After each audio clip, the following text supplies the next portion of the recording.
La liberté de la presse prochaine victime du coronavirus? Selon l'Organisation mondiale de la santé, OMS, 206 pays et territoires ont recensé des cas de contamination au Covid-19. Seule la Corée du Nord, le Lesotho, le Tadjikistan, le Turkménistan et le Yémen font pour l'instant figure d'exception. Dans ces pays, la vie semble suivre son cours. La saison de football a débuté samedi au Tadjikistan, à l'heure où la plupart des pays ont suspendu leur compétition en raison de la propagation du coronavirus. Des exceptions mondiales qui posent question, et une en particulier, la question de liberté de l'information.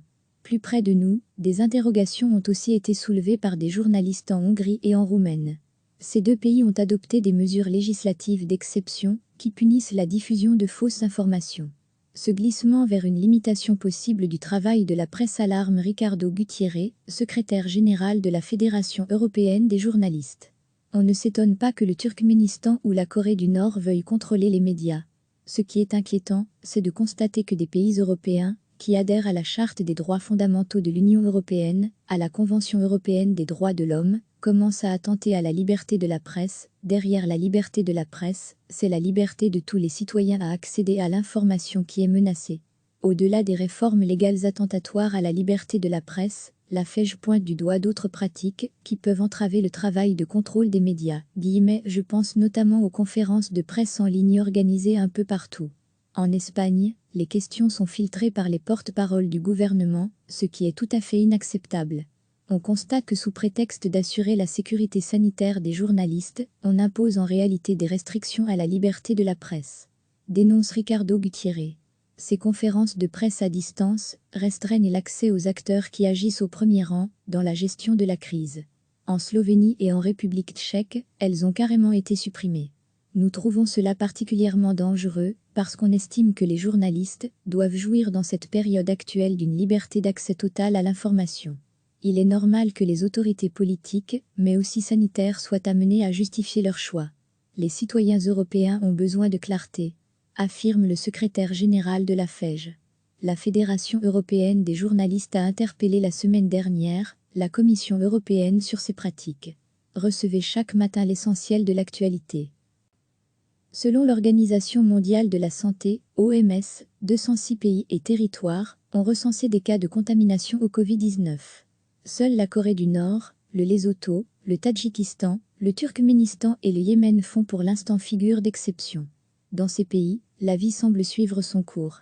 La saison de football a débuté samedi au Tadjikistan, à l'heure où la plupart des pays ont suspendu leur compétition en raison de la propagation du coronavirus.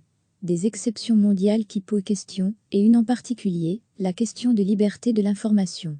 Plus près de nous, des interrogations ont aussi été soulevées par des journalistes en Hongrie et en Roumanie. Ces deux pays ont adopté des mesures législatives d'exception qui punissent la diffusion de fausses informations. Ce glissement vers une limitation possible du travail de la presse alarme Ricardo Gutiérrez, secrétaire général de la Fédération européenne des journalistes. On ne s'étonne pas que le Turkménistan ou la Corée du Nord veuillent contrôler les médias. Ce qui est inquiétant, c'est de constater que des pays européens, qui adhèrent à la Charte des droits fondamentaux de l'Union européenne, à la Convention européenne des droits de l'homme, commencent à attenter à la liberté de la presse. Derrière la liberté de la presse, c'est la liberté de tous les citoyens à accéder à l'information qui est menacée. Au-delà des réformes légales attentatoires à la liberté de la presse, la FEJ pointe du doigt d'autres pratiques qui peuvent entraver le travail de contrôle des médias. Je pense notamment aux conférences de presse en ligne organisées un peu partout. En Espagne, les questions sont filtrées par les porte-paroles du gouvernement, ce qui est tout à fait inacceptable. On constate que sous prétexte d'assurer la sécurité sanitaire des journalistes, on impose en réalité des restrictions à la liberté de la presse. Dénonce Ricardo Gutiérrez. Ces conférences de presse à distance restreignent l'accès aux acteurs qui agissent au premier rang dans la gestion de la crise. En Slovénie et en République tchèque, elles ont carrément été supprimées. Nous trouvons cela particulièrement dangereux parce qu'on estime que les journalistes doivent jouir dans cette période actuelle d'une liberté d'accès totale à l'information. Il est normal que les autorités politiques, mais aussi sanitaires, soient amenées à justifier leur choix. Les citoyens européens ont besoin de clarté, affirme le secrétaire général de la FEJ. La Fédération européenne des journalistes a interpellé la semaine dernière la Commission européenne sur ces pratiques. Cliquez sur s'abonner pour recevoir les dernières nouvelles.